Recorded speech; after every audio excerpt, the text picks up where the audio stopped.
સુરત ઇચ્છાપુર વિસ્તારમાં રહેતી અને હીરા કારખાનામાં કામ કરતી મહિલાની છેડતી કરતા 3 યુવકોની પોલીસે ધરપકડ કરી છે। આ યુવકો મહિલાને રસ્તા વચ્ચે કહેતા હતા કે પતિ की जरूरत हो तो बताओ, तेरे को नौकरी करने की क्या जरूरत, हम बैठे हैं ना જેવા ડાયલોગ મારી છેડતી કરતા ફેરવાયા હતા।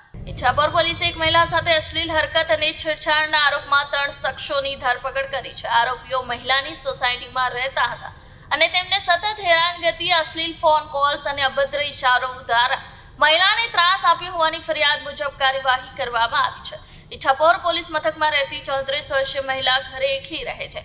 તે જ સોસાયટીમાં રહેતા 3 યુવકો તેને હેરાન કરતા હતા। આરોપી મોહન સુમલા સંગાડાએ રાત્રે મહિલાને ફોન કરી અશ્લીલ ભાષામાં કહ્યું કે જો તને પતિની જરૂર હોય તો મને કહેજે, હું આવી જઈશ। બીજા દિવસે સવારે 2 આરોપીઓ ઉત્તમ કુમાર મંડલ અને રાજકુમાર વાસુકી સિંહ સોસાયટીના ગેટ પર ઊભા રહી મહિલાને ટોણા મારતા કહ્યું કે નોકરી કરવાની શું જરૂર છે, અમે બેઠા છીએ।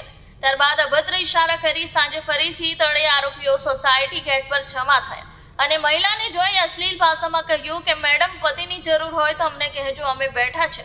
સાથે ફરીથી અભદ્ર ઇશારા કર્યા હતા। ત્રાસી ગયેલી મહિલાએ ઇચ્છાપુર પોલીસમાં ફરિયાદ કરી। પોલીસે તાત્કાલિક 3ની ધરપકડ કરી આરોપીઓને મોહનભાઈ સુમલાભાઈ સંગાડા, ઉત્તમ કુમાર, અજીત કુમાર મંડલ અને રાજકુમાર ઉર્ફે રાજા વાસુકી સિંહ તરીકે ઓળખવામાં આવી છે। પોલીસે તેમના પર છેડછાડ અને હેરાનગતિનો ગુનો દાખલ કર્યો છે।